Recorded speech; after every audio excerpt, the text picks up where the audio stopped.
जय श्री कृष्ण।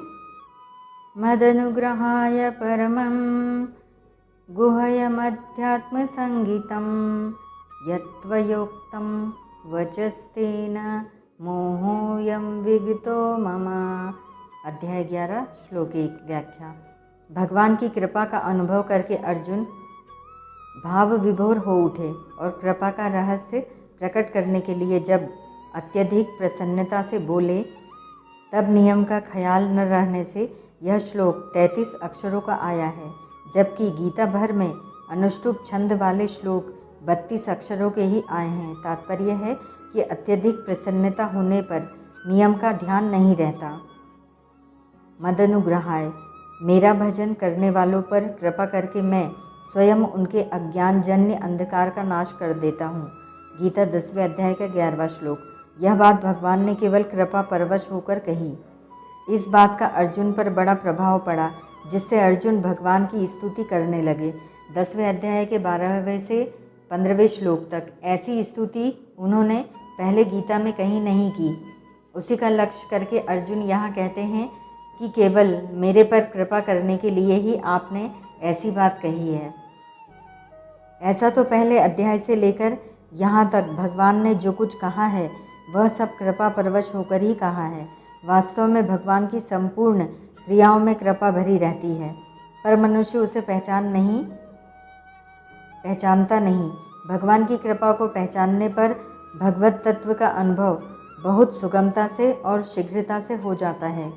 अर्जुन का लक्ष्य भी जब भगवत कृपा की ओर जाता है तब वे विभोर होकर कह उठते हैं कि आपकी कृपा से मेरा मोह नष्ट हो गया। परमम गुहाय, अपनी प्रधान विभूतियों को कहने के बाद भगवान ने 10वें अध्याय के अंत में अपनी ओर से कहा कि मैं अपने किसी अंश में संपूर्ण जगत को, अनंत कोटि ब्रह्मांडों को व्याप्त करके स्थित हूँ। 10वें अध्याय का 42वां श्लोक, अर्थात भगवान ने खुद अपना परिचय दिया कि मैं कैसा हूँ। इसी बात को अर्जुन परम गोपनीय मानते हैं। आध्यात्म संगीतम 10वें अध्याय के 7वें श्लोक में भगवान ने कहा था कि जो मेरी विभूति और योग को तत्व से जानता है, अर्थात संपूर्ण विभूतियों के मूल में भगवान ही हैं और संपूर्ण विभूतियाँ भगवान की सामर्थ्य से ही प्रकट होती हैं तथा अंत में भगवान में ही लीन हो जाती हैं, ऐसा तत्व से जानता है, वह अविचल भक्ति योग से युक्त हो जाता है। इसी बात को अर्जुन आध्यात्म संगीत मान रहे हैं। यत्व योक्तम वचस्तेन मोहोयम विगतो मम। संपूर्ण जगत भगवान के किसी एक अंश में है, इस बात पर पहले अर्जुन की दृष्टि नहीं थी और वे स्वयं इस बात को जानते भी नहीं थे। यही उनका मोह था। परंतु जब भगवान ने कहा कि संपूर्ण जगत को अपने एक अंश में व्याप्त करके मैं तेरे सामने बैठा हूँ, तब अर्जुन की इस तरफ दृष्टि गई कि भगवान कितने विलक्षण हैं। उनके किसी एक अंश में अनंत सृष्टियाँ उत्पन्न होती हैं, उसमें स्थित रहती हैं और उसी में लीन हो जाती हैं और वे वैसे के वैसे रहते हैं।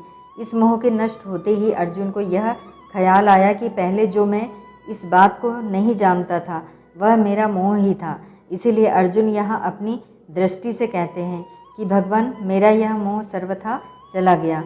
परंतु ऐसा कहने पर भी भगवान ने इसको, अर्जुन के मोह नाश को स्वीकार नहीं किया, क्योंकि आगे 49वें श्लोक में भगवान ने अर्जुन से कहा है कि तेरे को व्याथा और मूढ़ भाव मोह नहीं होना चाहिए। माते व्यथा माँ च विमूढ़ भावः। परिशिष्ट भाव। अर्जुन कहते हैं कि आपने जो वचन कहे हैं वे केवल मेरे पर कृपा करके ही कहे हैं, अपनी विद्यता बताने के लिए नहीं।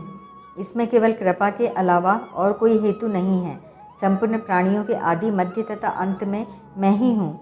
10वें अध्याय का 20वां श्लोक, मैं ही संपूर्ण प्राणियों का बीज हूँ। 10वें अध्याय का 39वां श्लोक, ऐश्वर्य, शोभा और बल से युक्त प्रत्येक वस्तु को मेरे ही योग के अंश से उत्पन्न हुई समझो। 10वें अध्याय का 40वां श्लोक, मैं अपने इस अंश से संपूर्ण जगत को व्याप्त करके स्थित हूँ। 10वें अध्याय का 42वां श्लोक। इन वचनों को सुनने से अर्जुन को ऐसा लगा कि मेरा मोह नष्ट हो गया, परंतु वास्तव में उनका आंशिक मोह नष्ट हुआ है, पूरा नहीं। ओम तत्सत।